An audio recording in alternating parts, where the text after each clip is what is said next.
Hi mga bata! Ang lesson natin ngayon ay addition. Sino dito ang makakasagot ng 1 plus 1? Ang dali naman ng lesson dito. Ma'am, 1 plus 1 is equals to 2. Correct! Mga bata, 5 claps para kay Scarlett. Hindi niyo ba alam yun? Mga bata, science na tayo ha? Ilan ang planeta sa solar system natin? Ba't walang nagtataas ng kamay?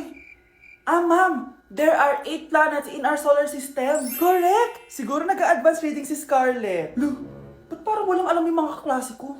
Okay, tatatakan ko ng star sa kamay ang makakasagot neto. What are the primary colors? Ha? Ba't ang dadali na subject dito? Last sem, nag-research lang ako eh. Ma'am, the primary colors are red, blue, and yellow. Wow! Mukhang may magiging top 1 na tayo ah. Hala, mukhang magiging top 1 pa ako dito. Namali siya ng classroom. Scarlett Iha, namali ka daw ng classroom, oo. Lumipat ka na lang dun sa grade 12. Ano? Siya ba'y napunta sa kinder? Alright, may bagong dating tayo, class. Miss, pwede mo bang sagutin itong nasa blackboard? Ano yan? Madali lang yan. Madali? Sir, babalik na lang pala ako sa kinder. Buti ba doon magiging top 1 ako? Bye! OMG, grabe yung baha oh! For sure marami naman nakurakot si Dad. Paldo!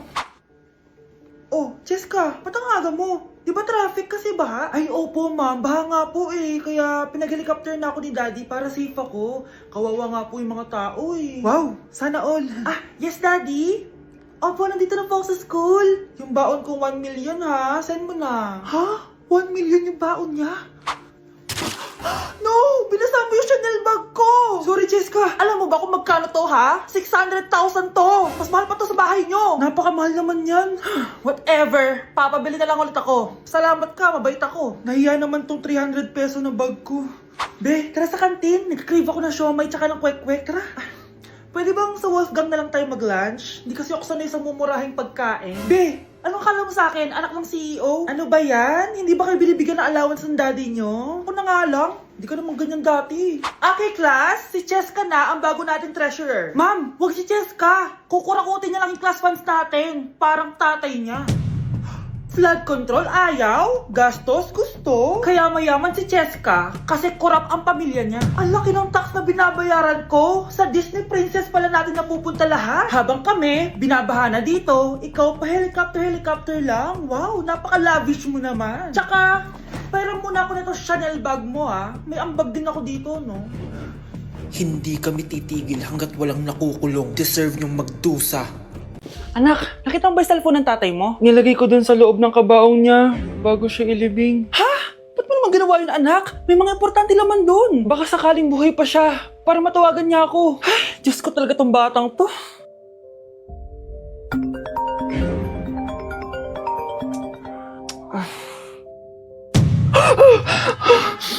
Matawag si tatay. Nay, kailangan natin pumunta sa sementeryo. Tumawag sa akin si tatay. Anak, pwede ba? Wala akong oras makipagbiruan sa'yo. Marami pa ako tatapusin trabaho. Pero nay, Pag di ka pa tumigil, kukunin ko yung cellphone mo. tay, sumagot ka. Alam kong buhay ka. Sa lahat ng pwede kong makita, ikaw pa talaga. Cheska, tinatawagan ko lang tatay ko. Nababaliw ko na talaga, no? Patay na tatay mo, di ba? Baliw. Hindi, buhay siya. Ito tandaan mo. Kapag hindi ka pa tumigil sa kabaliwan mo, susunod ka na sa tatay mo. Sinabihan akong baliw ni Cheska tapos sinaktan niya ako. Totoo naman, di ba? Nabuhay ka. Anak, nabalitaan mo na ba? Ha? Ang alin, Nay? Patay na si Cheska. Natagpuan siyang walang buhay dyan sa may ilog. Ano? Ay, Diyos ko, kawawang bata. Tay, sumagot ka na please. Ikaw! Ikaw ang pumatay sa anak ko! Ano? Eh siya nga to ng away sa akin eh. Ikaw ang huli niyang kasama. Tandaan mo to. Isusunod kita sa tatay mo. Tay, hindi ko na alam gagawin ko. Sinisisi ako ng nanay ni Cheska sa pagkamatay ng anak niya. Natatakot ako. Anak, yung nanay ni Cheska. Oh, bakit, Nay? Pinatay daw. Binitin sa may puno. Ano?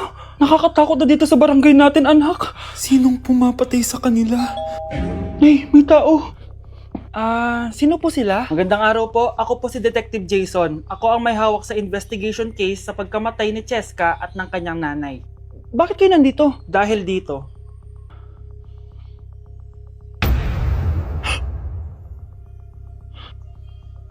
Nay, ikaw pumatay sa kanila? Oo, anak. Narinig ko lahat ng mga sumbong mo sa tatay mo. Cellphone ni tatay. Pinangako ko sa tatay mo bago siya mamatay na poprotektahan kita kahit makapatay man ako ng tao. Sumama ka sa akin, ma'am, para ma-interview ka namin. Tandaan mo to, anak. Kahit nasa kulungan ako, poprotektahan kita.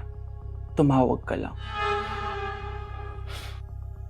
Nasa Japan pa rin ako at titikim tayo ng Japanese convenience store food part 2. Hulaan nyo guys kung nasan ako. Walang-wala na ito sa Pilipinas, promise.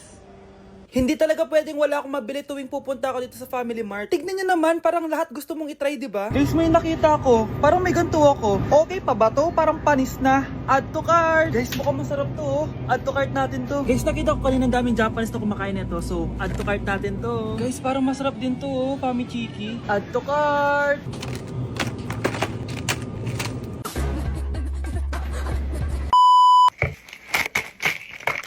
Tikman na natin! Una natin titikman na itong mukhang baya. Bakit kaya ganito kulay niya?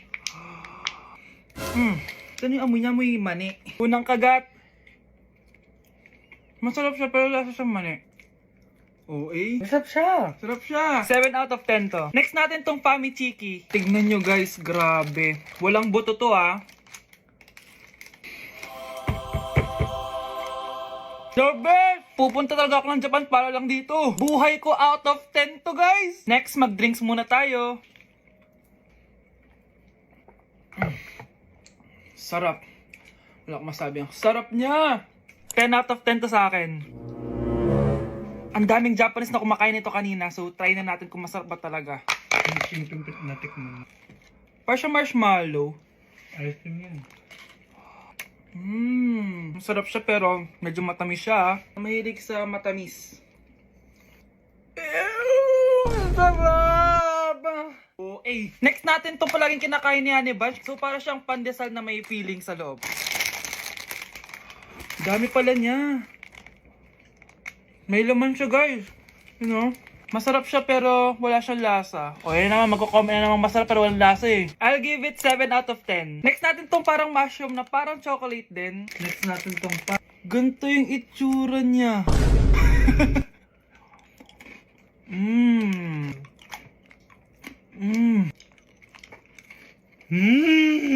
Okay talaga. Masarap to guys, 9 out of 10. Okay guys, last natin tong soy sauce flavored moisturized crackers. So lasa siyang toyo. Tikman na natin. May singit. So ganito yung itsura niya. May singit. Wag nyo try guys. 1 out of 10 lang to. So yun lang naman guys, no? Kung gusto nyo ng part 3, mag-comment lang kayo dyan. And malapit na kami umuwi sa Pilipinas. Bye-bye! Okay class! Namiss nyo ba ako?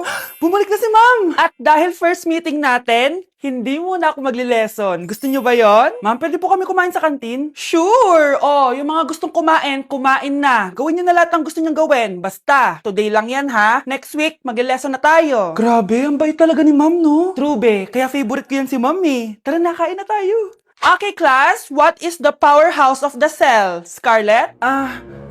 Ano ba yun? Starts with letter M.